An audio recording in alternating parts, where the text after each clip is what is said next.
télévision. Et c'est pas nouveau, hein. Pasolini écrivait déjà que c'était juste un outil du contrôle fasciste également dans les années 70, bien avant Hanouna, bien avant la télé oligarchique. On peut se poser la question du mass média. À quoi il sert? Pourquoi il est financé par nos impôts et des oligarques? Et finalement, qu'est-ce que c'est que l'information dans un monde où il y a de l'information, de la contre-information, de la réinformation, de la désinformation? Bref, l'information qui devient le centre de tous les sujets et de tous les soucis même du pouvoir, parce qu'on a bien vu pendant cette crise Covid et même avant, comment finalement les gouvernements utilisent l'information pour faire passer des messages, pour communiquer, mais pas forcément pour informer. Je vous fais lecture, pour commencer, de ce formidable article donc qui est paru dans Libé en ligne. Hein. J'ai pas eu les honneurs de la presse papier, hélas. Peut-être ça viendra dans l'Express plus tard ou ailleurs. En tout cas, si vous ne l'avez pas lu, vous avez peut-être vu passer. C'est l'article qui a été le plus partagé, je crois, de Libé sur leur compte Twitter, parce qu'évidemment sur Twitter, j'ai un compte qui est pas mal suivi quand même et qui permet quand même de pas mal partager des infos, notamment voilà mon portrait. Alors il y avait les pour, il y avait les contre, il y avait vous tous merci qui m'avait défendu et avait essayé de faire comprendre que oui, on peut aller sur des médias dits d'extrême droite et porter une parole de gauche. C'est même ça la démocratie. Alors, certains ne sont pas du tout d'accord. Hein. Vous allez voir, Usul du futur m'a bloqué. Usul, oui, c'était trop pour lui, je crois, et il a été obligé de me bloquer. Donc voilà. Je vous fais lecture de l'article. Ensuite, on parlera un peu de ce qu'est le moment que nous vivons, à la fois le moment civilisationnel, parce que on est en train de changer de société, hein, et ça c'est très visible. On voit l'accélération d'ailleurs avec cette société finalement de l'état d'urgence permanent. Et d'ailleurs aujourd'hui, n'oublions pas, c'est le 13 novembre et une pensée bien sûr importante pour toutes les victimes des attentats terroristes islamiques du 13 novembre au Bataclan. Et on n'oublie pas tous les morts qui ont péri sous les balles de fanatiques religieux totalement haineux. Voilà, donc c'est extrêmement important de rappeler qu'il y a des choses plus importantes que des petits portraits dans l'IB, que des petites querelles de cour et que des partis qui essayent de survivre là où finalement il y a un temps historique qui les dépasse. Alors, je commence donc la lecture de cet article. Vous êtes prêts? Attends, je bois un coup quand même parce que... Tintin chez les conspis. Alexis Poulain se présente comme journaliste alors qu'il ne l'est pas vraiment. Ça commence bien. Mais alors, la question, qu'est-ce que c'est qu'un journaliste? C'est vrai, qu'est-ce que c'est? Est-ce que c'est quelqu'un qui a une carte de presse? Est-ce que c'est un pigiste qui va essayer de travailler tant bien que mal, de récupérer de l'argent, de médias, parce qu'il faut vivre de ce métier, et c'est un métier extrêmement précaire et difficile à faire. Il y a des journalistes qui font un excellent boulot, et puis il y en a qui font évidemment un boulot de merde, mais ça c'est comme dans tous les métiers. Hein. Vous avez des dentistes qui sont des vrais bouchers, des chirurgiens qui sont dangereux même, des médecins qui deviennent ministres, qui sont également un peu dangereux aussi, et puis vous avez des bons médecins, vous avez des bons journalistes, c'est un peu comme partout. Alors, je ne suis pas vraiment journaliste, c'est vrai, je n'ai pas de carte de presse française, j'ai une carte de presse internationale et j'ai quand même plusieurs interventions sur plusieurs médias qui me permettent d'être éditorialiste, et la limite est différente puisque je donne mon opinion. Et quand on est journaliste, on ne donne pas forcément son opinion, même si on le fait, puisque vous allez voir, cet article transpire d'opinion sur ma personne et sur ce que je fais et sur ce qu'est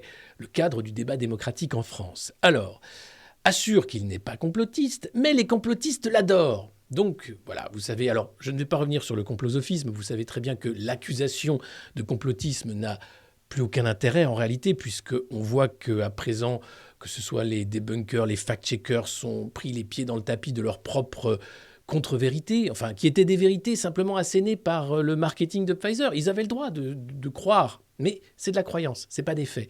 Moi, j'ai toujours fait attention. Je ne préfère plutôt chercher les faits, plutôt douter, plutôt essayer de trouver où est la réalité dans un flot de communiqués de presse, d'annonces marketing, de publicité, de propagande. C'est ça, le journalisme, à mon avis.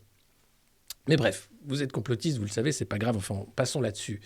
Il jure qu'il ne roule pas pour Jean-Luc Mélenchon, mais on le retrouve dans de nombreux coups des Insoumis, et c'est vrai, j'ai fait quasiment un chemin avec les Insoumis parce qu'il y avait une élection présidentielle. Ça ne vous a pas étonné. Et j'avais choisi mon camp, c'était celui des Insoumis et de Jean-Luc Mélenchon parce qu'il portait un programme avec lequel je suis quand même globalement d'accord sur beaucoup de points. Et donc, on ne peut pas être d'accord sur tout, mais quand on voit sur la masse des points du programme, effectivement, j'ai fait campagne, ou du moins dans cette campagne, plutôt de ce côté-là qu'un autre. Tout en courant les plateaux de la fachosphère. Et oui, je vais sur TV Liberté, au Bistrot Liberté, je vais sur Radio Courtoisie également, ligne droite, j'en oublie sans doute, mais bref. Est-ce que je porte pour autant un discours fasciste? Non. Est-ce que je porte un discours xénophobe, raciste ou antisémite? Non, j'ai toujours combattu ces discours. Et d'ailleurs, je continue et je compte bien vous expliquer comment et pourquoi. En ligne, cette figure familière des réseaux. Bonjour. Je suis une figure familière des réseaux. Vous m'avez peut-être déjà vu sur Twitter. Effectivement, je ne suis plus trop invité chez Marc-Olivier Fogiel à BFM. C'est plutôt Roselyne Bachelot qui fait ce office d'éditorialiste, on va dire. C'est vrai, moi j'ai les réseaux. Et d'ailleurs, on y est bien. On peut rigoler, on peut avoir un ton un peu différent et on peut faire des choses. Mais je reviendrai sur les plateaux des débats des chaînes d'infos en continu. Donc cette figure familière des réseaux joue les influenceurs politiques et s'est battu une solide audience. 175 000 abonnés sur Twitter, vous êtes maintenant 180 000 sur Twitter, merci beaucoup. Vous voyez, entre le temps où ils ont écrit cet article et là, j'ai eu 5 000 abonnés de plus. Là, vous êtes nombreux à vous abonner en direct à la revue de presse, merci beaucoup. N'hésitez pas, bien sûr, à vous abonner sur Twitch pour un mois, pour 6 mois, ce que vous voulez. Vous pouvez nous suivre également sur YouTube et sur tous les autres réseaux. Mon compte Twitter, c'est Poulain2012. Si vous êtes sur Twitter et vous avez mon Linktree qui est un peu partout. Bref. J'influence personne, évidemment. J'espère ne pas être un couillon d'influenceur. Je ne vends aucun produit, si ce n'est des magnifiques t-shirts Bajned et je suis féroce. Mais globalement, je suis loin de vous proposer d'avoir des dents en lavabo, des implants de cheveux, ou bien simplement d'acheter de la merde sur Wish que je vous vends plus cher parce que ça fait pousser les seins. Enfin, manger du saucisson aussi, remarque. Mais attention, je suis influenceur politique, c'est tout à fait différent. C'est-à-dire que là, j'explique un peu pourquoi ce cirque politico-médiatique ne marche plus tant que ça et finalement s'essouffle et que les partis traditionnels ont bien du mal à essayer de se rattraper aux branches. Alors, n'hésitez pas, bien sûr, à partager le lien de ce stream. On est pour un dimanche soir 1400. Pas de Brazilian butt lift sur cette chaîne, non. Je ne me mettrai pas dans une piscine gonflable en montrant mes fesses et en marquant des noms au tableau de ceux qui me donnent des sous, non plus, désolé. Et puis, comme je vous l'ai dit, je ne vous proposerai pas de vous refaire leur atelier façon porcelaine de chiottes parce que c'est moche, voilà. Je sais, vous êtes trompé de chaîne, ça arrive. C'est des trucs qui arrivent, j'y suis pour rien. Bon. Donc, solide audience, 80 000 sur YouTube également. Alors, si on pouvait faire les 100 000 avant la fin de l'année sur YouTube, ce serait tellement drôle. Ça aussi, quoi. J'attends les 100 000. Normalement, tu as un trophée, tu as un truc, tu fais un truc. Tu es 100 000 sur YouTube, tu fais un truc. Je fais un truc. Et si on est 2000, tiens, rien que ce soir, si on est 2000, je la fais l'émission culinaire. Rien que ce soir. Parce que normalement, on devait être 2000 pendant une semaine. On frôle les 2000, on sent bien que l'algorithme, ça pousse. Là, on est en train de boost niveau 6. Ça s'abonne, ça en parle.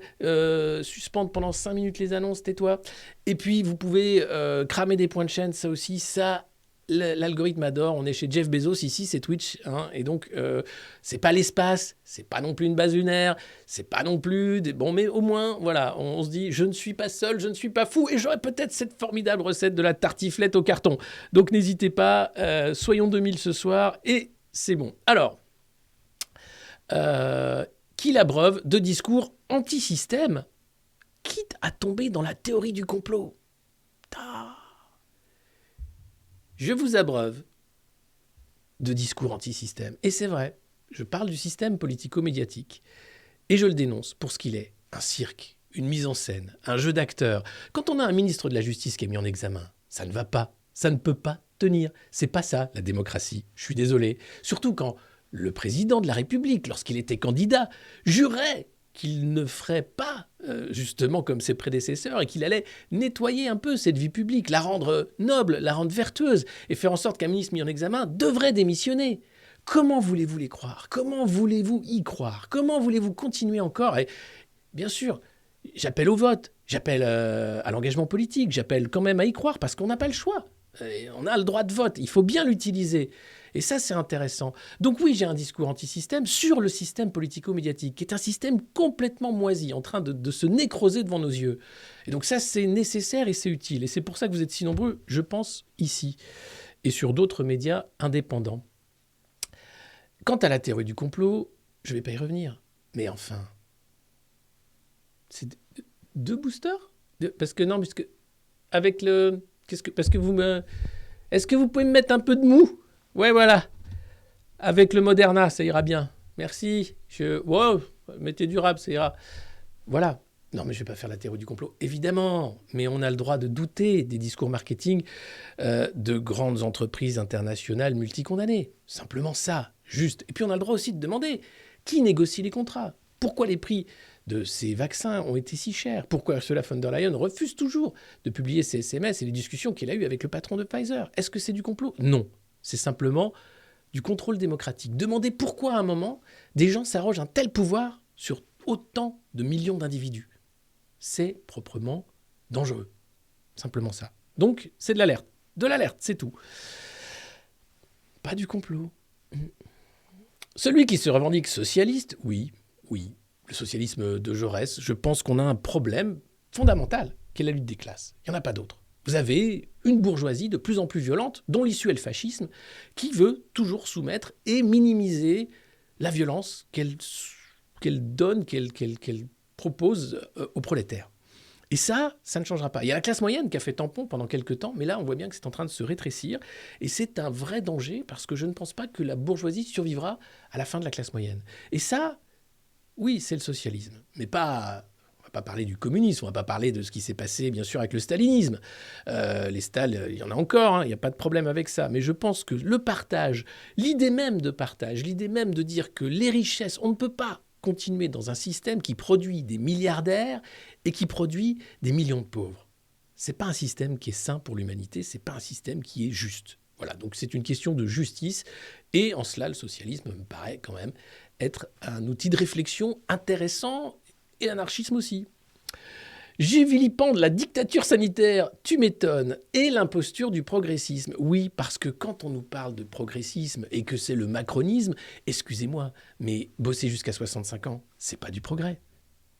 Le progressisme est une entourloupe sémantique, tout simplement. Faire croire que parce qu'on va faire avancer quelques dossiers sociaux et que derrière on va continuer de produire de la pauvreté parce que le choix des gouvernants c'est la pauvreté, c'est pas du progressisme. C'est l'entourloupe du progressisme. Comme le terme de progrès. Il faut lire Jacques Bouvresse qui explique le mythe du progrès. Qu'est-ce que c'est que le progrès? Avancer vers quelque part, donner l'illusion du mouvement, alors même que nous ne bougeons pas. Alors on s'habille différemment, alors on a des voitures, attention on n'en a plus bientôt. On a des trottinettes, on a Internet, on télétravaille, on téléconsulte, on numérise. Mais on est toujours des humains soumis à la loi du marché, soumis à la loi du plus fort d'une certaine façon, où les intérêts économiques des plus puissants font la loi. Voilà. Donc ça, c'est l'imposture du progressisme. Et ils finissent par dire que je suis une anguille. Ça, c'est l'intro. Bon, je vais continuer. J'adore les traquances. Je bois parce que je vais lire et parler beaucoup. Alors, merci beaucoup. 2000 promotions pour ce stream grâce à vous. C'est formidable. C'est une magnifique intro. Hein. C'est l'article donc, qui parle de mes trucs. Quelques paragraphes, on va les faire un peu plus rapidement. Vous allez voir, je m'arrêterai simplement quand c'est intéressant. Mais j'aime bien commenter en direct et je pense que comme ça, vous aurez une vision plus globale de pourquoi je fais ça et pourquoi vous êtes là et voilà. Et pourquoi c'est dimanche soir et pourquoi demain c'est lundi et qu'est-ce que c'est en fait, que faisons-nous ici et qui sommes-nous dans l'univers?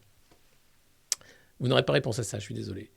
Vu par le passé sur Arte ou France Info, ce Dijonnais, oui, je suis né à Dijon, né en 75, oui, je suis né en 75 également, 1975, né sous Giscard. C'est ça.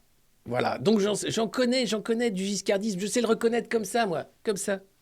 Tu vois, de Giscard à Macron, paf, rien n'a changé sauf la violence. On a encore augmenté un pas dans la violence. On n'a toujours pas de pétrole, hein, on n'a toujours pas d'idées. Hein. Bon, maintenant on a la politique de la sobriété énergétique. Voilà, c'est la chasse au gaspillage, c'est la même chose. Rien n'a changé. C'est pour ça que je vous dis ça va. Le chômage, c'est toujours un chômage de masse. On a l'inflation. Bon, on a un peu plus d'Europe, c'est formidable, ce qui fait qu'on a plus de guerres aussi. Donc, c'est génial.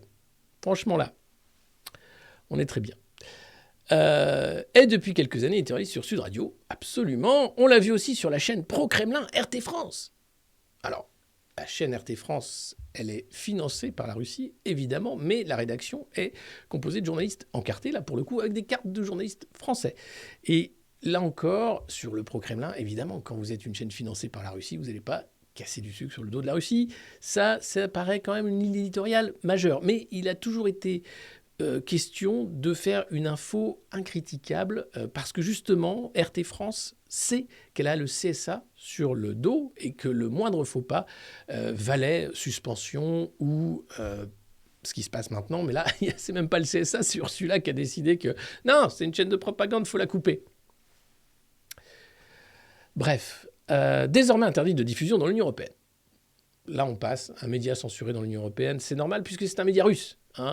Bon, Zelensky a aussi censuré tous les partis pro-russes. C'est normal aussi, c'est la démocratie, c'est les valeurs européennes. Vous savez, la censure, ça fait partie des valeurs européennes. C'est important. Et on vous expliquera que oui, la démocratie ne peut pas tout accepter parce que finalement, l'ennemi est à l'intérieur et que donc, elle doit utiliser les armes des régimes autoritaires pour survivre également. Sauf que le régime d'exception va de plus en plus loin. Sauf que la censure, c'est pas une valeur qui, moi, me chaud. Je préfère quand même la liberté, et je préfère surtout la liberté d'expression. Et oui, nous vivons un moment orwellien, mais ça, vous le savez, c'est pas la peine d'en rajouter.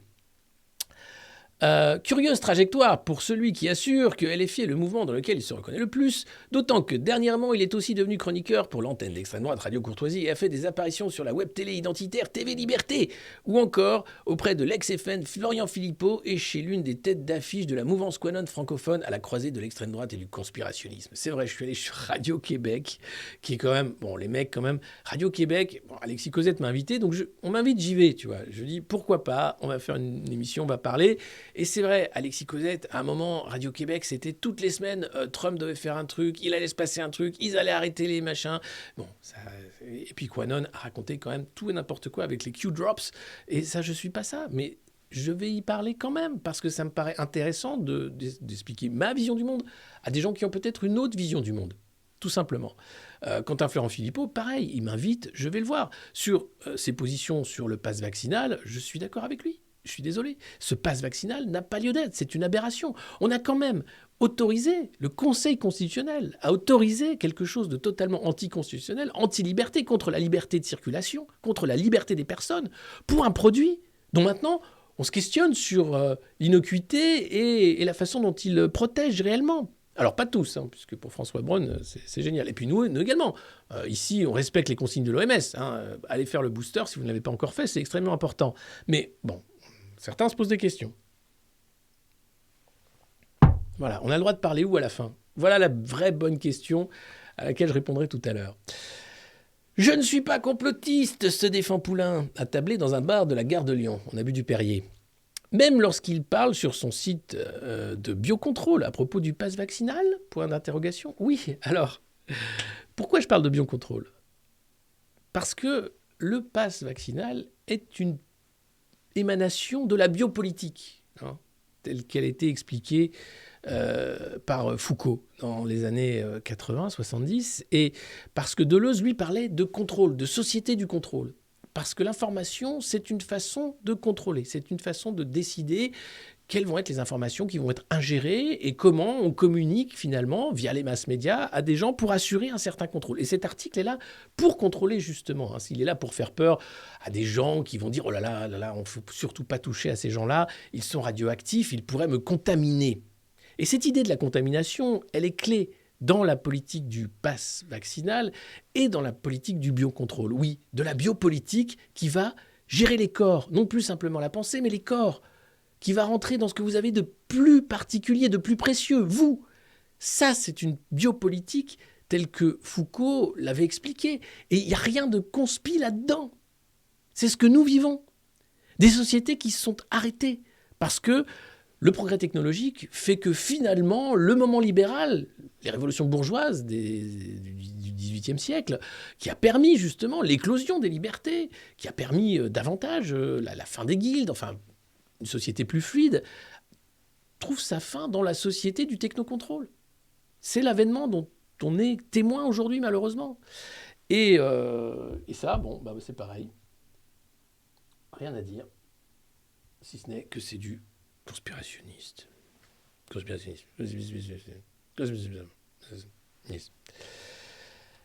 Mais bon, la biopolitique est une réalité. Je vous invite à lire Foucault à ce sujet. Même lorsqu'il parle sur son site donc, de biocontrôle à propos, ni lorsqu'il évoque Davos et le Great Reset, ce fantasme censé permettre l'avènement du nouvel ordre mondial. Alors, j'ai jamais dit que le Great Reset était là pour assurer l'avènement du nouvel ordre mondial.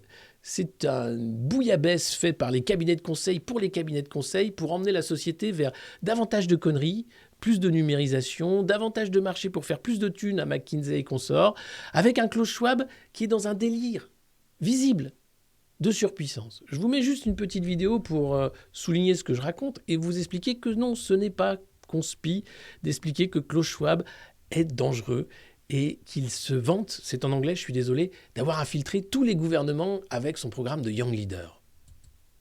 And I have to say, when I mention now names like Mrs. Merkel, even Vladimir Putin and so on, they all have been young global leaders of the World Economic Forum. Mm-hmm.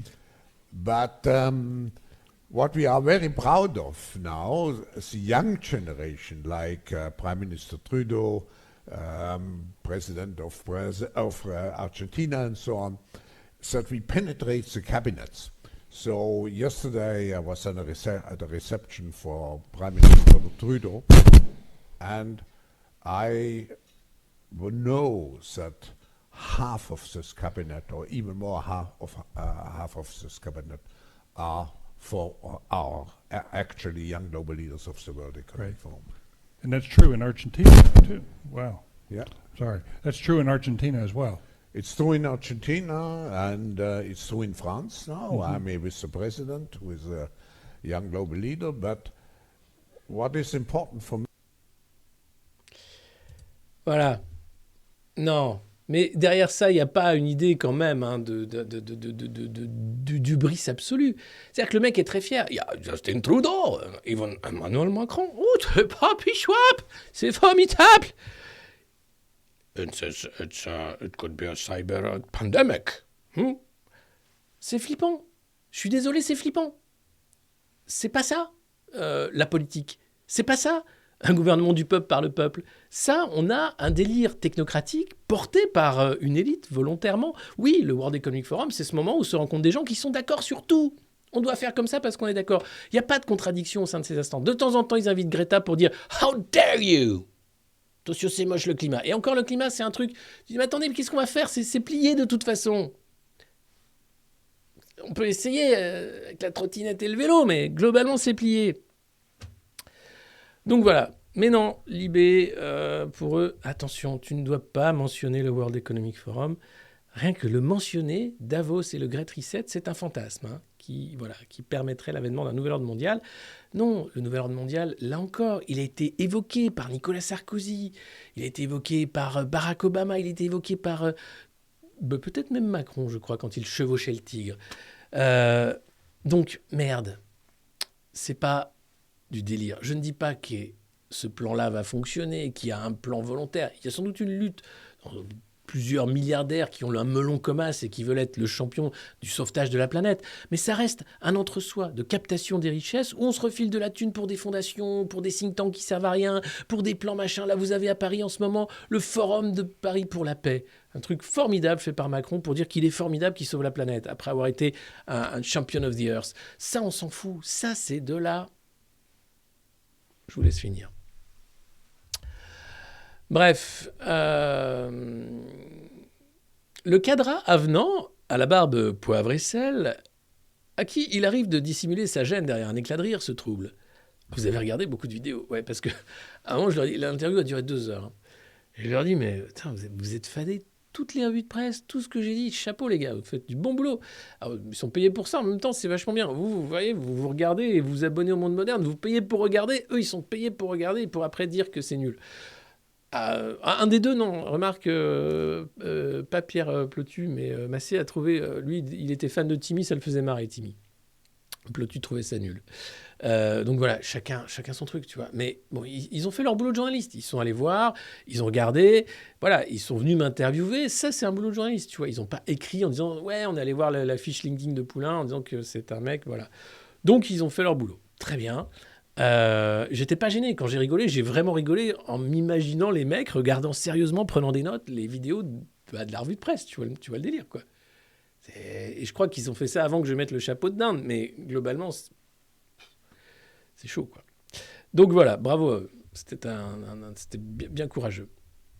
Eh les gars, on est 1580 ce soir. Merci beaucoup d'être là devant une mise au point sur l'article de Libé.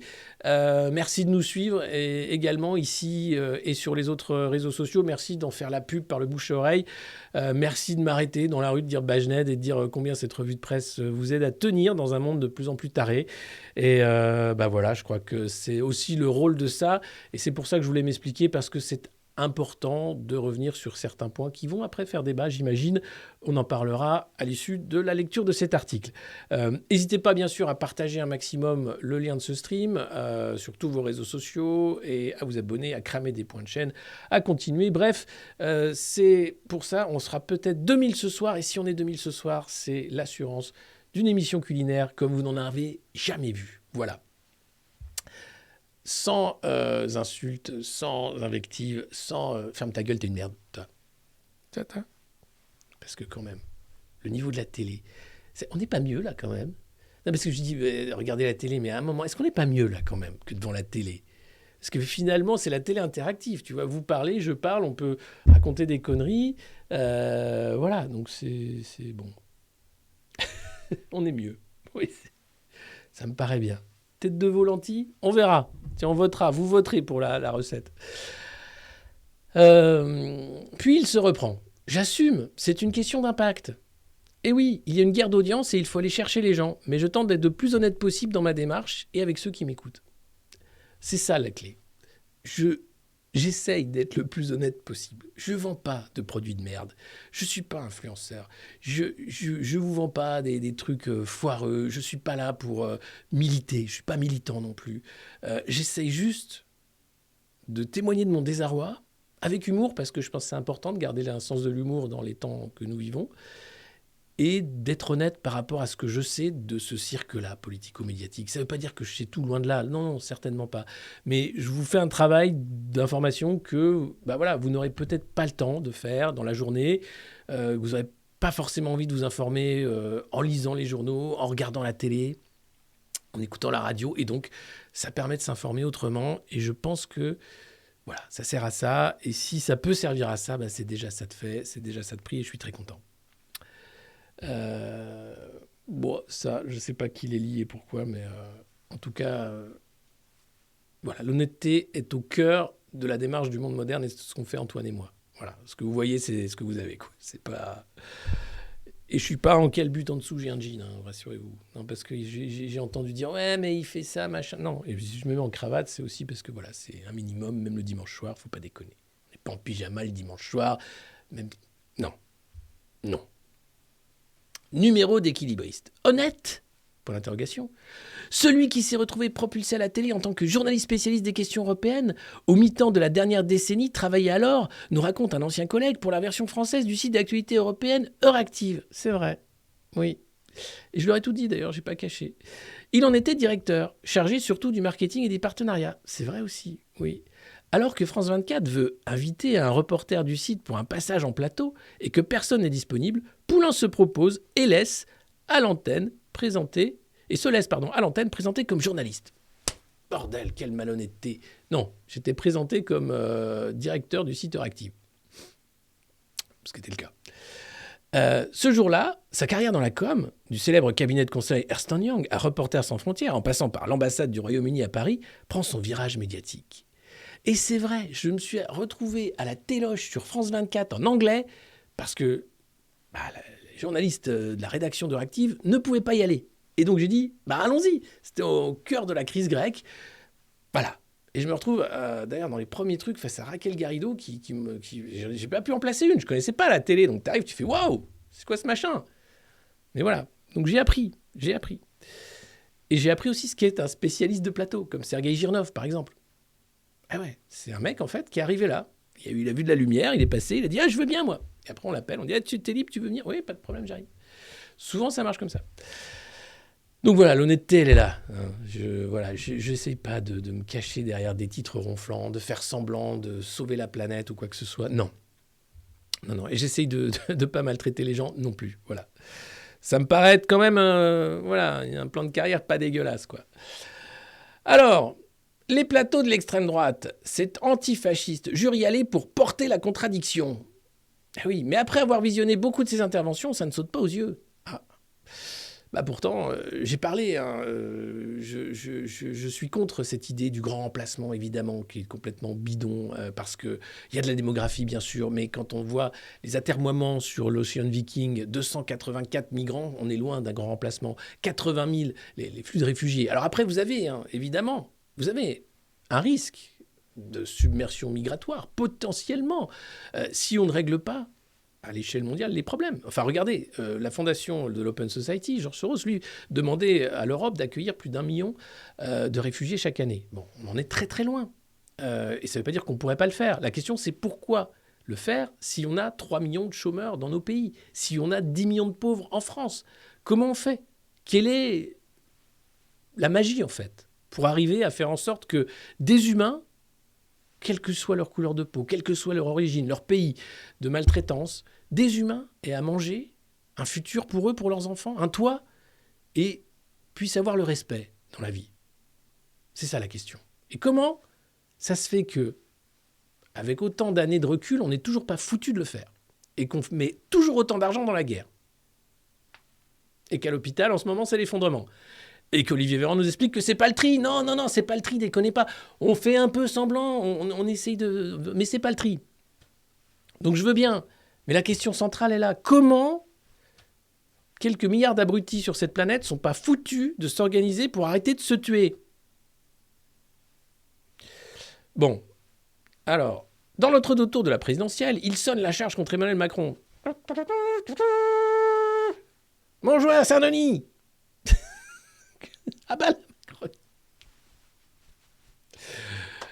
D'ailleurs, vous avez vu, en Angleterre, il y a un mec qui a jeté des œufs sur le prince Charles. Il n'est pas allé en tôle. Hein, il n'a pas été déchu ses droits de sujet de la couronne.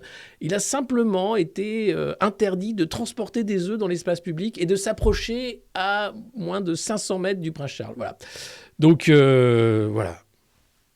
Monarchie, République. Bon. Alors... je sonnais donc la charge contre Emmanuel Macron. Oui, ça n'a pas changé d'ailleurs, puisque je pense que c'est... On en parlera tout à l'heure, mais c'est le moment absolument post-fasciste que nous vivons, cet extrême centre. C'est extrêmement dangereux, à la fois pour ce que nous vivons, pour le débat politique, mais aussi pour la santé mentale et la santé tout court. Regardez l'état de l'école, regardez l'état de l'hôpital, regardez l'état de la police, de la justice. Enfin, il n'y a pas un service public qui est en capacité d'assurer son service public. Et on appelle ça le progressisme. Donc non, il y a un vrai problème. Et appelait donc à faire battre sur le média conspirationniste Putsch. Salut Nicolas, tu sais que tu es un média conspirationniste. C'est Nicolas Vidal que vous devez connaître également. Tout en épargnant Marine Le Pen, qui de toute façon n'aurait pas beaucoup de pouvoir si elle était élue. C'est vrai. Elle, élue, n'aurait pas forcément eu de majorité. C'est faux de croire ça. Et elle, élue... Je ne pense pas qu'elle aurait aimé être élue et qu'elle n'aurait pas été élue de toute façon puisqu'on est en France. Et après, la question, c'est pas... comment on en arrive là en réalité? Pourquoi Marine Le Pen est au deuxième tour? Qu'est-ce que ça dit en fait de la société française? Qu'est-ce que ça dit de la classe politique? Pourquoi ça? Pourquoi maintenant? Et pourquoi derrière se draper derrière ensuite une sorte de morale systématique en disant « Oh, le RN est intouchable !» Ah ouais, mais ils ont 89 députés. C'est un parti qui existe depuis des années. Fallait l'interdire si c'était hors du cadre républicain. Compliqué. Ah ouais, c'est le Camoulox. Et là, vous avez alors le pire du pire, donc le RN qui se retrouve avec la commission sida, alors que Jean-Marie Le Pen était quand même très très virulent vis-à-vis des malades du sida. C'était proprement scandaleux, ses propos sur le sida dans les années 80. Mais bon, passons. Les Français ont une mémoire de poisson rouge, et ça continue comme ça. D'ailleurs, c'est comme ça. L'ancien employé de RT France, alors non, je ne suis pas ancien employé, je ne sais pas pourquoi ils ont mis ça, je travaille toujours chez RT France. D'ailleurs, vous pouvez nous suivre avec un VPN, c'est toujours là, censuré bien sûr par l'Union européenne, mais disponible hors des pays de l'Union européenne, donc il n'y a pas de problème. Se défend aussi d'être pro-russe. Je ne suis pas d'accord avec l'invasion de l'Ukraine. Alors, il y aurait peut-être eu d'autres façons de régler ça. Peut-être que le conflit aurait fini par exister, aurait éclaté, mais le premier mouvement de cette invasion d'un pays, voilà, c'est pas un truc avec lequel je suis d'accord. Voilà, j'ai le droit de le dire. Je pense qu'on peut discuter. D'ailleurs, je pense que les partis en présence vont se mettre d'accord, puisque Joe Biden en a un peu marre de se faire sans arrêt insulter par Zelensky, qui dit « Allez, donne de la thune !» On dirait Sarko avec Mamie Zinzin, tu sais, quand il allait voir Liliane Bettencourt. « Allez, crache ta thune pour la campagne !» C'est pareil. Allez, donne ta thune, c'est pour la guerre. Oh, ça va, c'est pas ma thune d'abord, c'est celle de FTX. Vous savez, le truc de Bitcoin qui a complètement... Putain, ça aussi. J'en parlerai demain, là, le truc de Bitcoin. Bref, j'espère que cette guerre va prendre fin dans les mois qui viennent, les semaines qui viennent, le plus rapidement possible. Mais on sent que ça commence à négocier, et c'est tant mieux depuis la retraite de Kherson par l'armée russe. Donc voilà, bon. Et j'avais jugé que les sanctions économiques contre la Russie sont une erreur. Oui, enfin, quand on voit l'état de l'économie européenne, inflation, récession, le prix de l'énergie, on pouvait tout à fait, en tant que pays européen, soutenir l'Ukraine sans avoir ces sanctions économiques qui sont des sanctions contre les pays européens. Et puis vous avez quand même l'ancien chef d'état-major des armées qui, il y a 2 jours, dans une interview à LCI, je crois, a expliqué que cette guerre n'a aucun intérêt pour les Européens et les Français. Elle en a peut-être pour les Américains, mais certainement pas pour les Européens. Donc, là encore, avoir un avis contradictoire sur un sujet où finalement le débat n'a pas lieu d'être, ça s'appelle le tabou, le sacré. On n'a pas le droit de débattre. Rappelez-vous, c'était exactement la même chose sur le Covid. On n'avait pas le droit d'émettre un doute sur la politique sanitaire. Complètement pété.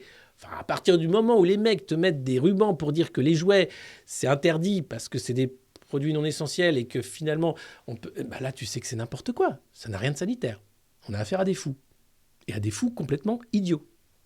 Mais bon, là encore, aller à l'encontre du discours officiel, c'est là faire preuve d'un esprit conspirationniste.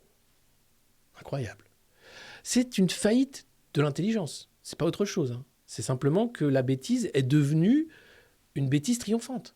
On a affaire à des idiots très fiers qui emmènent des abrutis vers l'abîme. Et nous, on regarde. Et on dit, ouais, j'ai pas envie, moi, enfin, j'ai pas très confiance à ce monsieur. Je le trouve pas... J'ai pas l'impression qu'il est pas... Mais bon, passons. Ce monsieur, je ne sais pas quel monsieur, d'ailleurs. Non, je vois que vous posez la question bêtise ou plan. Toujours privilégier la bêtise, toujours.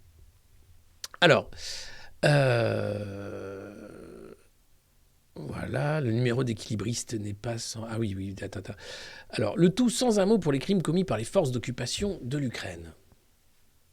Ah oui, parce que oui, pourtant j'en ai parlé. J'ai parlé de...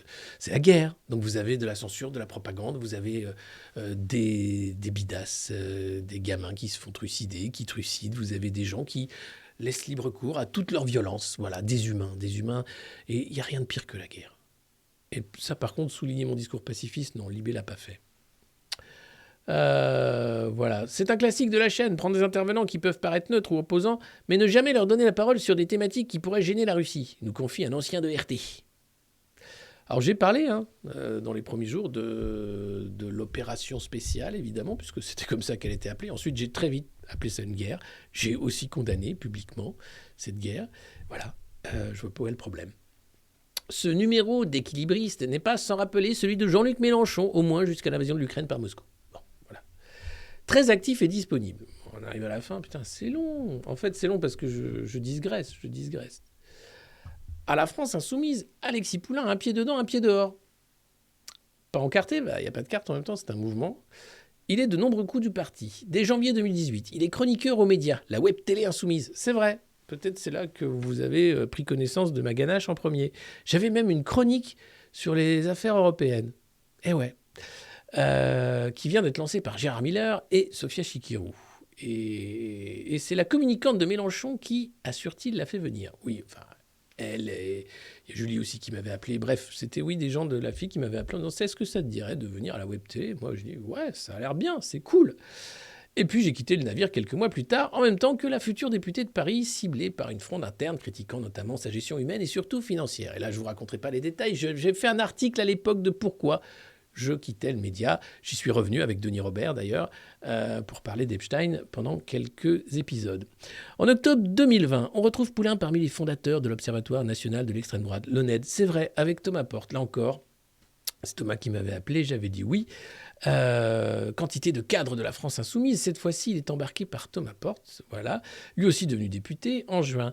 Un passage de courte durée, des militants s'indignent sur les réseaux sociaux de sa présence sur RT France notamment. L'Observatoire doit l'exfiltrer. Ni Porte ni Chikirou n'ont souhaité répondre à nos questions. Et on comprend.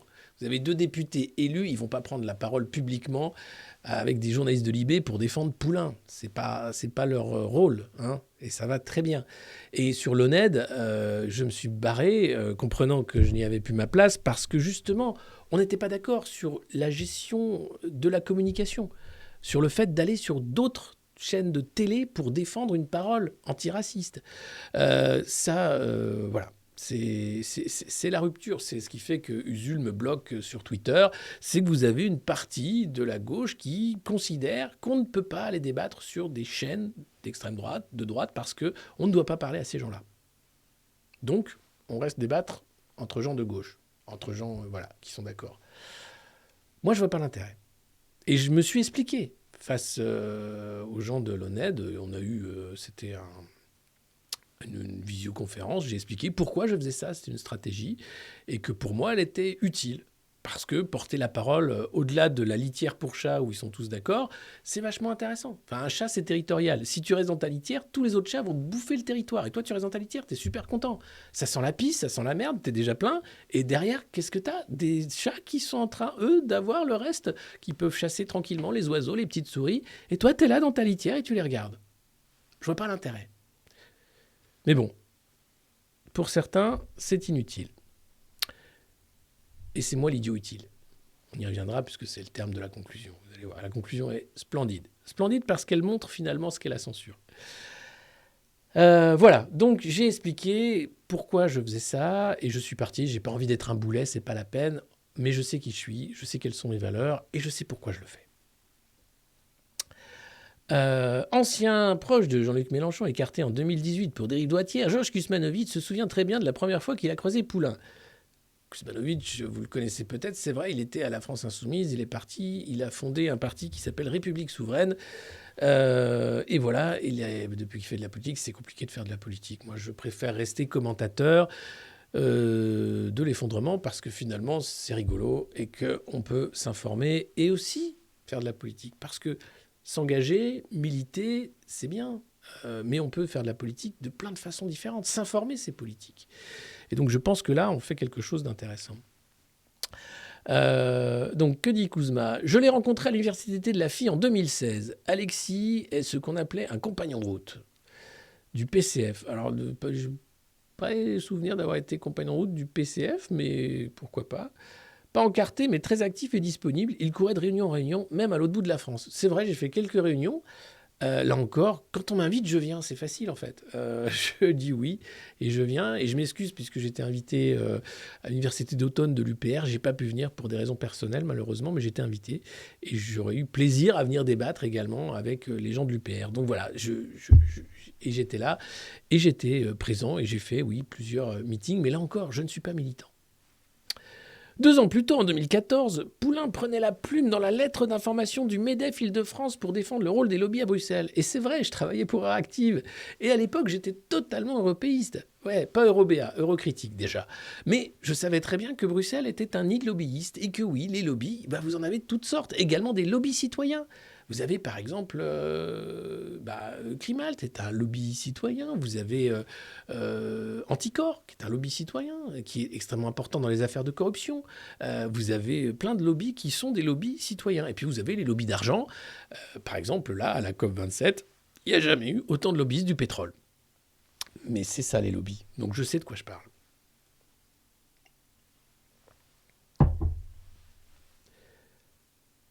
Association de consommateurs. Think tank. L'Institut Montaigne, par exemple.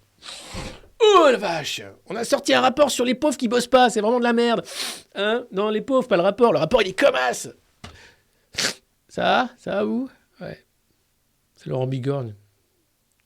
Le mec, il tapait autant que Jean-Luc Delarue, quasiment. Non, moins. Mais beaucoup quand même. C'est chaud. On en est où? Oui, donc le fait que j'ai écrit dans la feuille de chou du MEDEF, c'est vrai parce que j'étais Euractiv et donc on avait un partenariat qui permettait de faire la pub d'Euractiv dans la feuille de chou du MEDEF. J'ai fait ça, ouais. Ouais, j'ai fait ça, mec.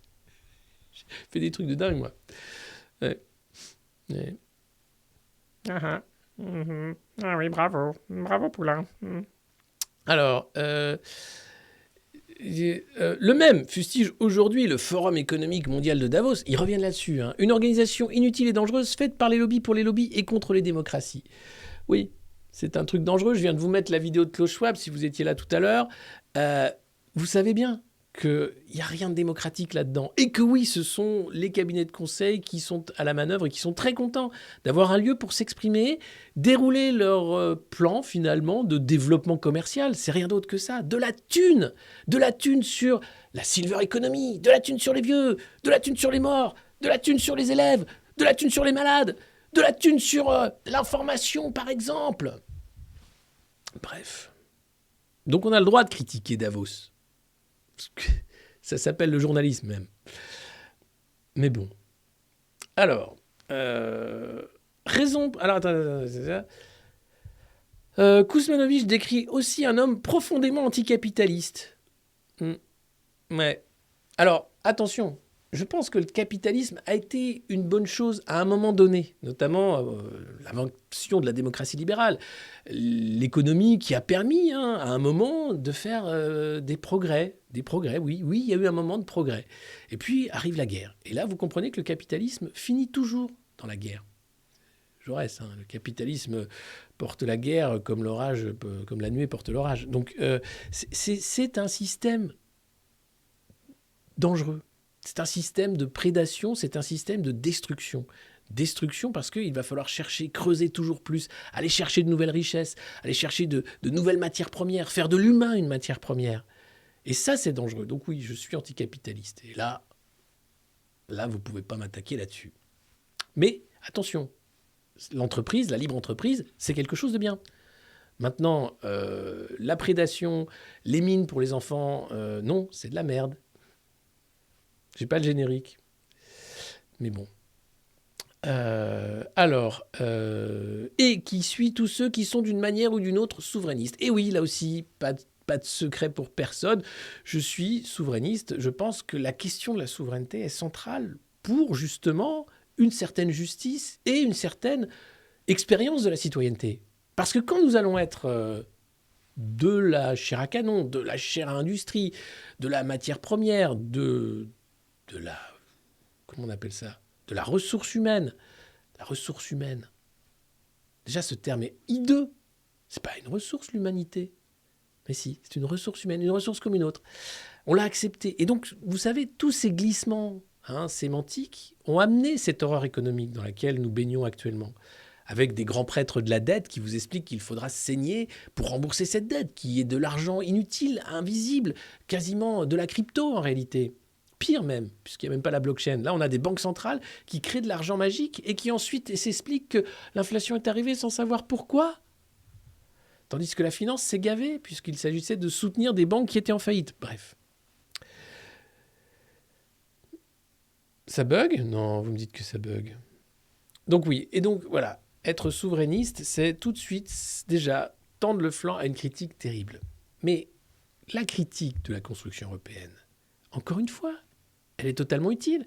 Est-ce que Maastricht était utile? Est-ce qu'on ne pouvait pas continuer dans une coopération des nations plutôt que d'aller vers une monnaie unique, vers davantage d'intégration, vers cette pseudo-fédération des États européens que veut Macron, que veulent de nombreux responsables politiques en Europe? La question, elle reste au cœur de la table. Et elle est pour moi centrale dans les nouvelles césures politiques. Cette question de la souveraineté rebat les cartes, comme la question de la liberté. Vous avez ceux qui ont trouvé normal qu'il y ait un passe vaccinal et ceux qui ont été proprement scandalisés. Je reste scandalisé qu'il y ait des soignants suspendus encore aujourd'hui en France, avec un ministre, François Braun, qui explique que c'est quasiment une politique d'extrême droite que de réintégrer ces soignants-là. Alors, ok, combien de soignants maintenant en sont à la 4e dose du truc Covid là? Sortez les chiffres. Et réintégrez vite les soignants avec des excuses. Mais bon, non, c'est conspi ça de dire ça. Bref, c'est comme ça, sans doute, que je me suis retrouvé à une table ronde sur le tabou européen de la souveraineté, l'euro et le Frexit, aux universités d'été d'Oser la France de Julien Aubert. Là aussi, invitation, j'y vais, et c'était très sympa de débattre. Il y avait d'ailleurs Laurent Alexandre qui était là. Vous dire que j'ai débattu plusieurs fois avec Laurent Alexandre. On est d'accord sur rien, et c'est ça qui est bien. On n'est pas d'accord, mais on débat. Et alors là, la conclusion, c'est aux petits oignons pour vous expliquer pourquoi vous ne regardez plus Télémouton et pourquoi la censure existe et comment elle existe. Regardez. Il est un peu grillé à gauche, glisse un journaliste qui l'a côtoyé. Dans son égo trip et sa recherche de notoriété, il a pensé qu'il pouvait aller faire des chroniques régulières à RT et continuer à passer sur Arte ou France Info. Il s'est trompé et ça a joué dans son ressentiment contre les médias qu'il définit comme mainstream. Désormais, il n'a plus que l'extrême droite pour s'exprimer et il ne se rend pas compte qu'il s'enferme dans un rôle d'idiot utile. Mec, je sais pas qui est ce journaliste, je le salue. Mais si les médias ne veulent plus m'inviter, pourquoi? Qu'est-ce que je représente? Qu'est-ce que je représente pour eux? Quelle peur? Est-ce que je suis indigne? Parce que j'ai défendu des idées? Parce que j'ai essayé de raisonner? Parce que j'ai essayé de faire mon travail d'éditorialiste, de journaliste? Ouais, même si j'ai pas de carte. Est-ce que c'est ça le problème? Donc ouais, c'est sûr, France Info et Arte ne m'invitent plus. Mais pourquoi? Parce que je sens la merde. Sans doute. Parce que je vais sur les médias de la fachosphère. Mais est-ce que c'est ce que ça fait de moi un fasciste? Est-ce que le fascisme n'est pas ailleurs? Je vais vous poser une question avant de continuer, et vous pouvez vous abonner pendant que je fais un magnifique sondage. Hop. N'hésitez pas, bien sûr. Et puis ensuite, je répondrai à vos questions.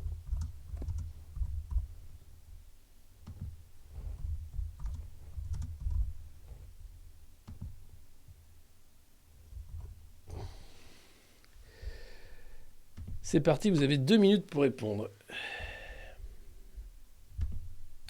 C'est très simple.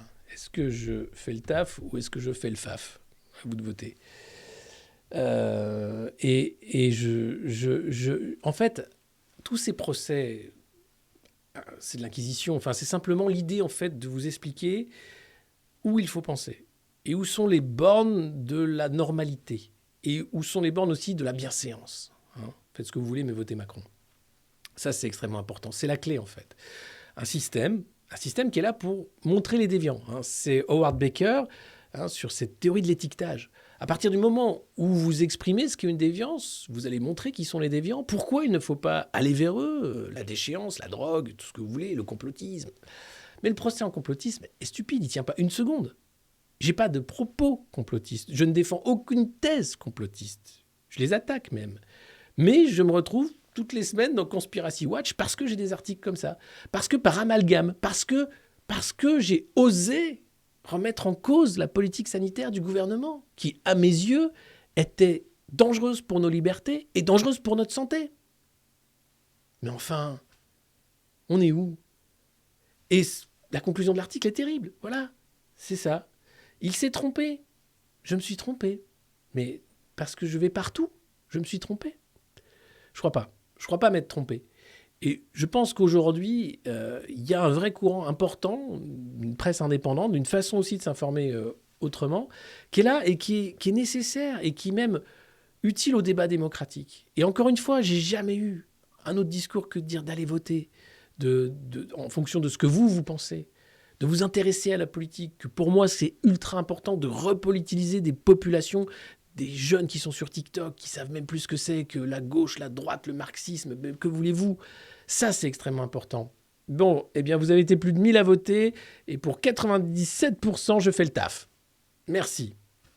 Il y en a quelques-uns qui ont dit que je faisais le faf quand même. Ils étaient 38. Bon, écoutez, on a le droit de ne pas être d'accord. En tout cas, merci à vous. On n'est pas 2000 ce soir, ce dimanche soir. Je sais parce que vous avez autre chose à foutre. Il y a peut-être un match, je sais pas, de rugby, de foot. Il y a peut-être le Qatar, tout ça.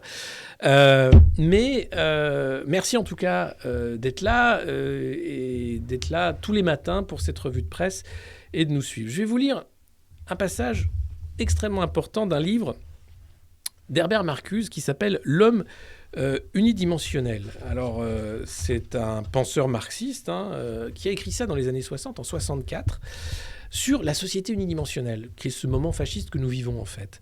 Et il l'explique très bien, bien mieux que moi, donc c'est pour ça que je vais en faire lecture. Et je vous invite à vous procurer ce livre qui est une analyse sociologique de cette société de consommation qui atteint sa fin démocratique, en fait. Donc, de la manière dont elle a organisé sa base technologique, la société industrielle contemporaine tend au totalitarisme. Le totalitarisme n'est pas seulement une uniformisation politique terroriste, c'est aussi une uniformisation économico-technique, non terroriste, qui fonctionne en manipulant les besoins au nom d'un faux intérêt général. Typiquement, la retraite à 65 ans. Alors qu'on est dans une société du gâchis, de la surproduction, du gaspillage.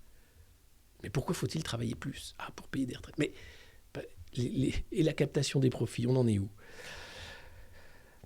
Bref, une opposition efficace au système ne peut pas se produire dans ces conditions. Et c'est là toute la limite, évidemment, du jeu politique, du jeu politico-médiatique. La question Boyard chez Hanouna, par exemple. C'est là. Qu'est-ce que c'est qu'une réelle opposition ?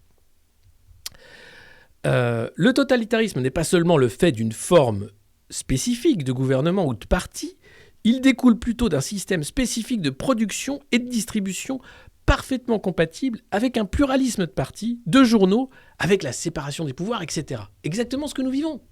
C'est-à-dire que là, oui, nous sommes dans une démocratie. Il y a plusieurs partis. D'ailleurs, ils sont tellement tous d'accord qu'à la fin, ils ont fait un truc qui s'appelle Renaissance, où il y a des mecs de droite, de gauche. Ils se cachent même plus. Et c'est formidable. C'est ce moment-là. Le livre est écrit en 64. Aujourd'hui, le pouvoir politique a tout pouvoir sur le processus mécanique et sur l'organisation technique de l'appareil. Les gouvernements des sociétés industrielles avancées et de celles qui sont en train de le devenir se maintiennent et se défendent à condition de mobiliser, d'organiser et d'exploiter la productivité technique, scientifique et mécanique nécessaire à une société industrielle. Donc c'est les shadows. Tout est fait pour qu'on continue de surproduire. Pour s'acheter des bagnoles électriques parce que les bagnoles à pétrole, ça pollue. Pour continuer à faire en sorte qu'on gaspille. Mais l'idée de ralentir, l'idée de bien vivre, de s'occuper des siens, l'idée de faire attention à sa santé. Non, il faut travailler. La valeur travail, c'est Ciotti qui l'a ressorti ce matin encore. Et cette productivité mobilise la société comme un bloc. Elle passe avant tout intérêt particulier. C'est le PIB, la croissance, l'emploi de Bruno Le Maire. C'est cette productivité-là. Le politique ne sert plus qu'à ça, à faire en sorte que vous soyez mobilisés, quel que soit votre bord politique, sur la productivité. Il faut produire. Vous êtes de la ressource humaine. Pas de la ressource citoyenne. Certainement pas des citoyens libres et conscients. Là encore, c'est un danger. Et donc, dans toute société qui est organisée et basée sur le machinisme, le fait brutal que la puissance physique de la machine est plus grande que celle de l'individu, de chaque groupe d'individus, explique que la machine soit l'instrument politique le plus efficace. Et on a affaire à des technocrates. C'est-à-dire qu'ils ne font plus de politique, ils font un machinisme technocratique. L'idée de l'hôpital de flux qui fait qu'on n'a plus d'urgence. l'idée de la nouvelle éducation qui fait qu'on n'a plus d'instruction publique. Bref, tout ça, c'est de l'efficacité pour la productivité. Pas pour l'éveil des consciences, non, surtout pas. Ça, c'est oulala. Mais son sens politique peut être inversé. La puissance de la machine est essentiellement la puissance de l'homme accumulée et projetée.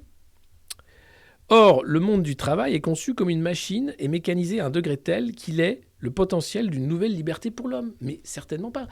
Tous ces gains de productivité faits depuis les années 70, 80, 90, la numérisation, le télétravail, etc., devraient libérer l'individu, devraient faire en sorte qu'on ait une semaine de 3 jours, qu'on ait la retraite à 60 ans, évidemment.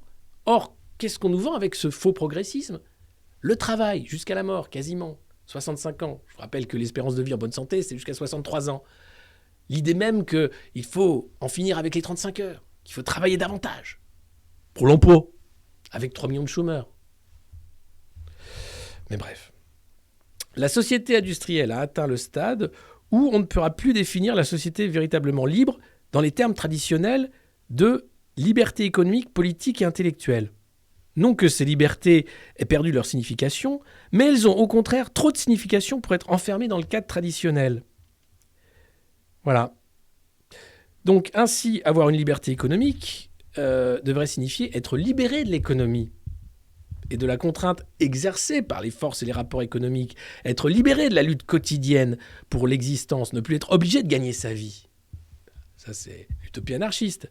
Avoir la liberté politique devrait signifier pour les individus qu'ils sont libérés de la politique, sur laquelle ils n'ont pas de contrôle effectif. Et puis, la liberté individuelle devrait signifier qu'on a restauré la pensée individuelle, actuellement noyée dans les communications de masse, victimes de l'endoctrinement. Signifier qu'il n'y a plus de faiseurs d'opinion publique.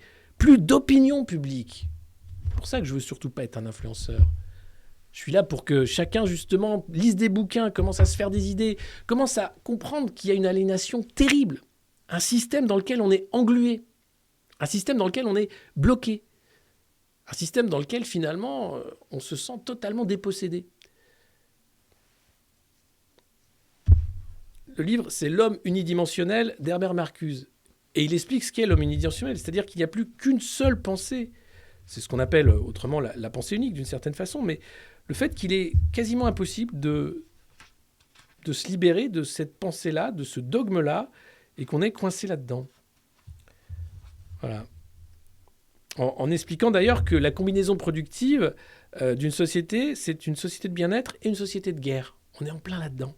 C'est-à-dire que vous avez qui cohabitent le fait de faire toujours mieux et de dépenser toujours plus d'argent pour les moyens guerriers. C'est exactement ça. D'où la société nouvelle. Et Gilles Deleuze, lui, quand il parlait d'information, il parlait là aussi de contrôle, d'une société du contrôle. Parce qu'on était passé, avec les masses médias, à cette société, évidemment, où le message doit faire corps, où finalement, le fascisme, c'est pas qu'un décorum, c'est pas un parti, c'est une façon de se conformer, c'est le conformisme. C'est l'idée que aller vouloir penser pour soi-même, vouloir réfléchir est déjà un acte séditieux. Remettre en cause ce système de la productivité contre l'humain est un acte séditieux. Donc on a du pain sur la planche. Je ne vous cache pas qu'on a beaucoup de choses à faire. Et vous avez à ça ajouté la société du spectacle. Et ce que vous avez vu avec Hanouna et Boyard, c'est exactement ça. C'est-à-dire que c'est du clash. Ils appellent ça du clash. En fait, c'est des gens qui s'engueulent sur un plateau télé, sur des sujets où on pourrait débattre de manière intelligente.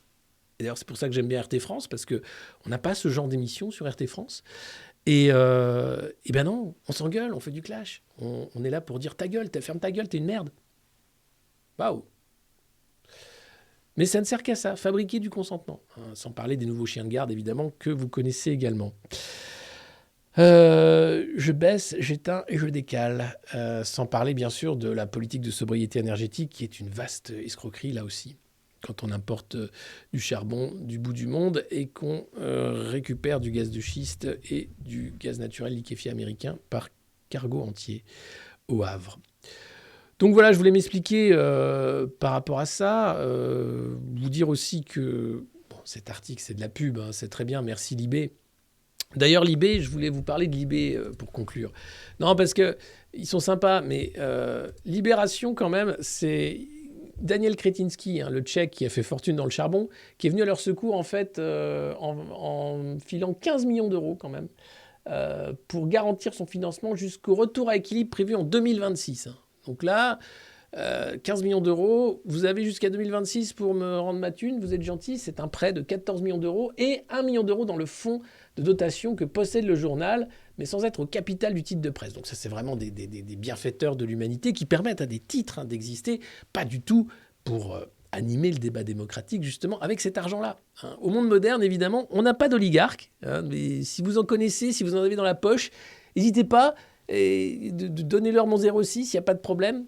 Daniel, si tu m'écoutes, Daniel, on pourrait monter une rédac, toi et moi, on pourrait faire des trucs incroyables, sans Christophe Barbier, sans Raphaël Enthoven, on pourrait faire autre chose, tu vois, un truc, si tu m'écoutes, Daniel, non ?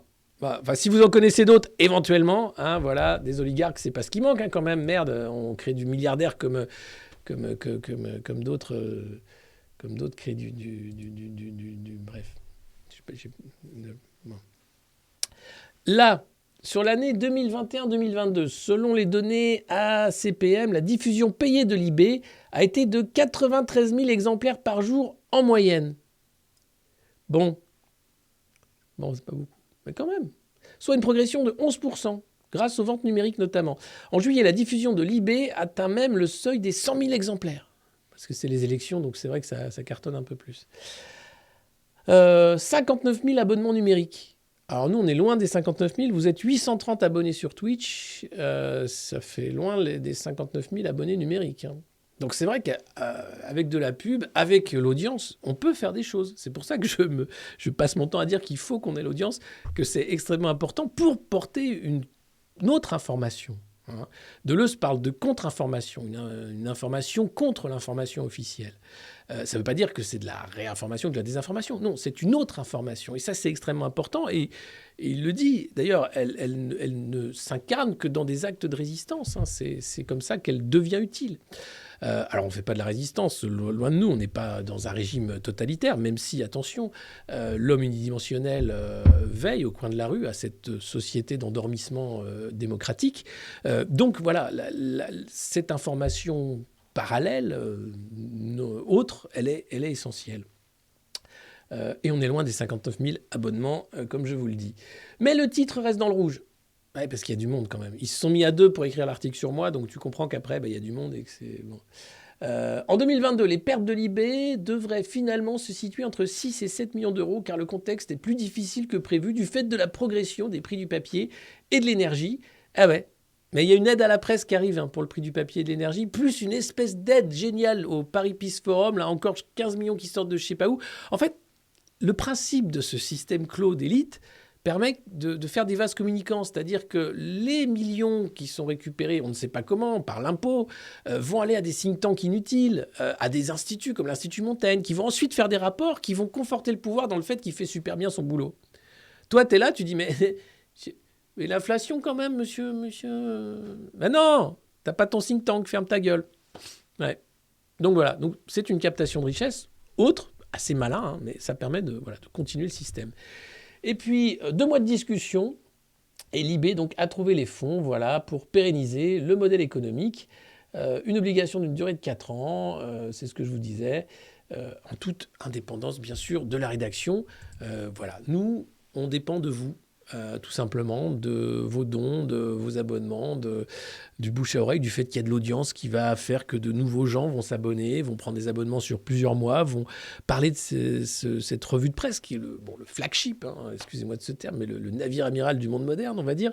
L'idée, c'est de faire davantage, évidemment, de vous faire découvrir des auteurs essentiels, de vous faire comprendre, finalement, ce qu'est cette société unidimensionnelle, comment on peut revenir sur des termes de biopolitique volontairement oubliés dans la pensée politique contemporaine, comment on peut aussi essayer d'animer le débat démocratique, encore une fois, parce que c'est essentiel de se politiser.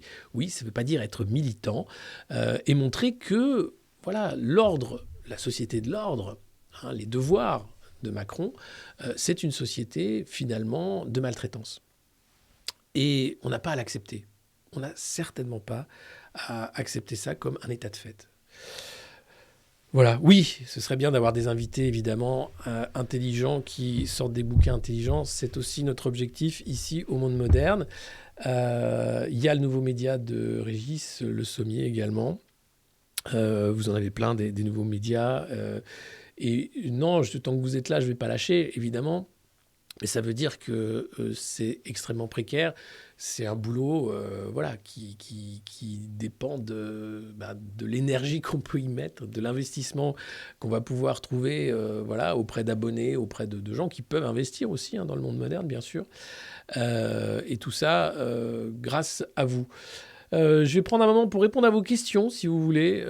Et puis après, c'est dimanche soir, on pliera l'affaire, puisque ça fait déjà 1h30 que je parle.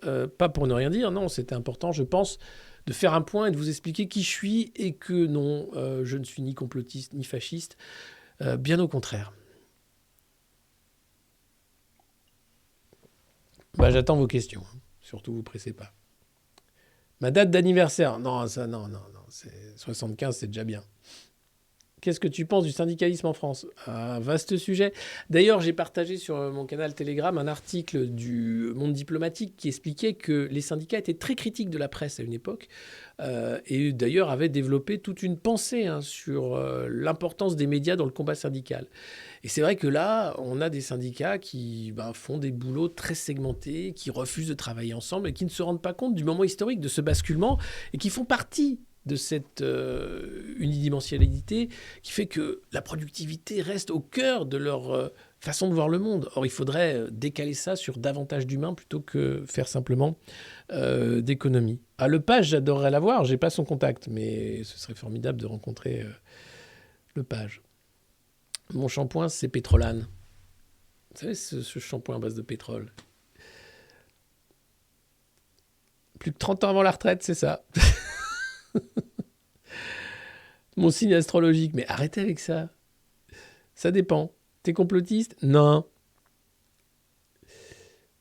Écris-tu? Je vais m'y mettre. Oui, je pense que ça va être important de faire un livre. Alors, je ne sais pas la forme que ça va prendre, mais pour expliquer justement, faire un peu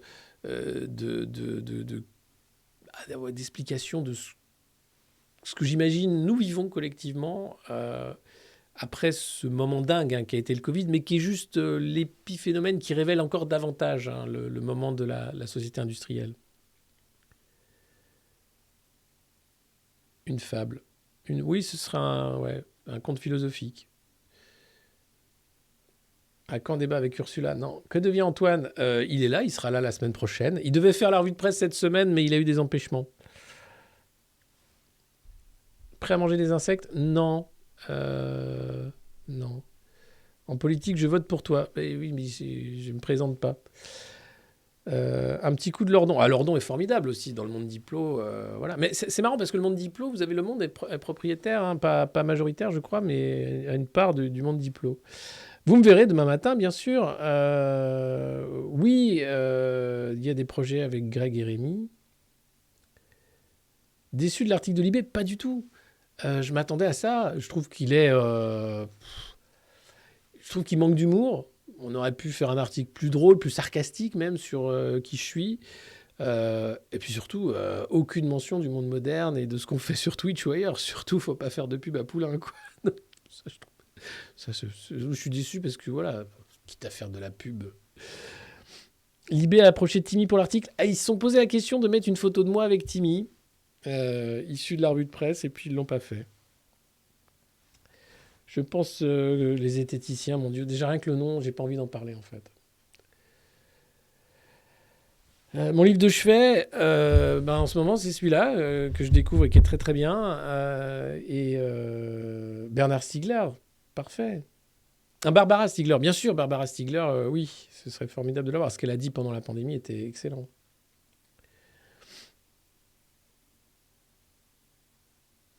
Comment tu vis ta mise au banc de la diaspora politico?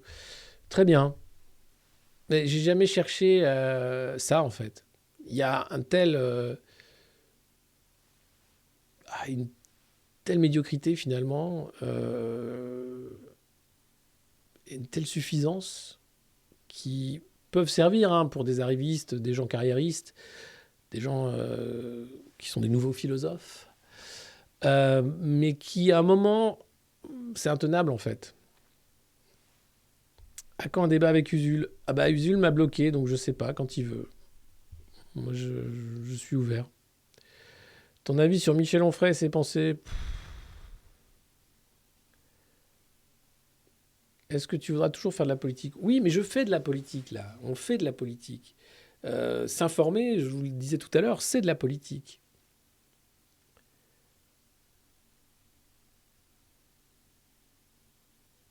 Combien de temps avant que tout pète? Mais non, ça peut durer longtemps, en fait. Regardez, on est 1600, 1500. Combien ils sont de vanter les moutons? Ah, parler de l'emploi, de la dette, hein, de la guerre. Ah, tout ce qu'il faut faire bien pour être sûr qu'on va sauver le pays. Voilà. La caverne de Platon est bien présente. Hein, donc, non, c'est compliqué.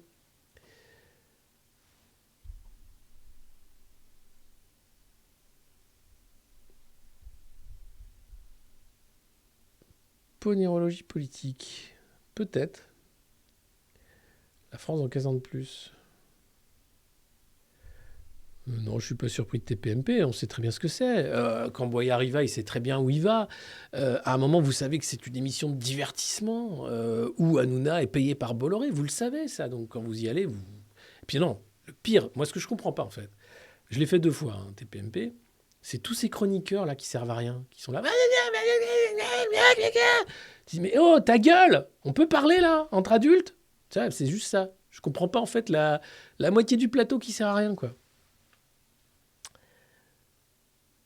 Ah, il y a le match qui va commencer. Bordel de merde. C'est le match au Qatar. Tiens, d'ailleurs, formidable cette Coupe du Monde. Ouais, j'adore le Qatar. C'est un super beau pays. Bon, ils ont déjà un média, c'est Al Jazeera. Merde. Non, c'est nul. La planche à billets pendant le Covid, ouais. C'est la cour. Ouais, c'est ça. C'est nul, quoi. Quand on est bien avec Rémi et Tatiana, quand ils veulent. Hein. C'est dingue quand tu veux télécharger. Attends, merde. Oh là là. Comment je fais pour retourner dans le chat? Mon Dieu, je sais pas ce que j'ai fait. Mon chat. J'ai fait de la merde là. Je vous cache pas que j'ai appuyé sur un bouton, j'aurais pas dû. Je peux plus vous lire.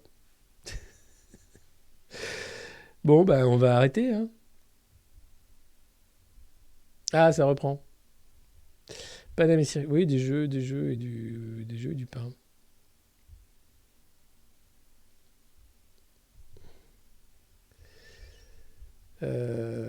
Ah, bien sûr, l'anéantissement d'EDF, mais ça, vous savez qu'ils ont pris comme nouveau patron d'EDF. C'est le mec qui était à Merrill Lynch, Bank of America, quand on a vendu Alstom à GE. Le mec, il est là pour, bien sûr, faire en sorte qu'on démantèle EDF. Enfin, là encore, on parle de l'entre-soi, on parle de ça, mais n'attendez rien de la Macronie à part de la violence et des larmes, et de la trahison, et des conflits d'intérêts.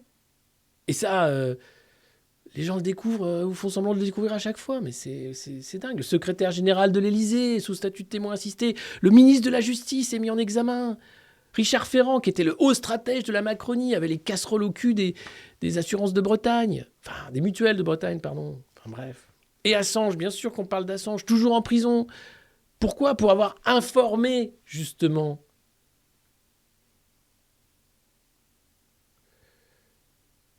Pannier-Runacher, on n'en parle même plus. T'imagines, Agnès Pannier-Runacher. Ah oui, non, mais c'est sûr, mon papa a fait en sorte de faire un fonds d'optimisation fiscale pour mes enfants. J'ai signé, bien sûr, mais tout ça est légal. Le problème, c'est pas que...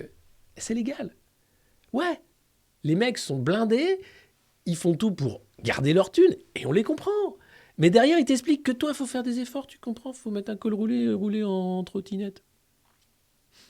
Sois sympa, s'il te plaît. Sois productif, c'est la magie. Hein. Comment ça... Moi, la question que je me pose, c'est comment ça tient? Comment les gens sont aussi obéissants? Voilà, c'est tout. Comment on arrive à avoir une telle obéissance de gens qui systématiquement se font maltraiter? C'est ça que je comprends pas. Et même d'ailleurs, Édouard Philippe comprend pas. Il dit, mais ça passe. On leur a mis plein la gueule et ça passe. Là, on se dit, non, là, ça passe. Les mecs, ils sont même limite déçus, tu vois, à un moment. Donc, merde. faut faire quelque chose. Donc voilà, oui, c'est un constat pas forcément réjouissant, mais ça permet voilà, de faire ce constat, d'essayer de creuser des pistes et puis d'arriver à faire quelque chose. Allez, on va pas parler du wokisme, non. Jean Castex à la RATP, peut-être, oui, ça, on va en parler. En tout cas, c'est dimanche soir. Je vous donne rendez-vous demain pour la revue de presse. Bien sûr, c'est ici. Rendez-vous à 9h.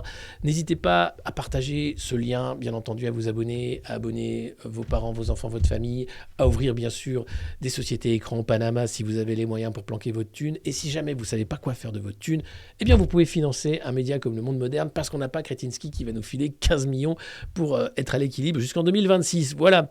Je vous souhaite un bon dimanche, bonne fin de dimanche en l'occurrence, et je vous donne rendez-vous demain. Changez rien, prenez pas tout ça trop au sérieux. Ici, c'est Le Monde Moderne, et j'espère que voilà, vous avez appris un peu plus qui j'étais, même si vous le saviez déjà. C'est pas brillant. Allez, bonne soirée, ciao.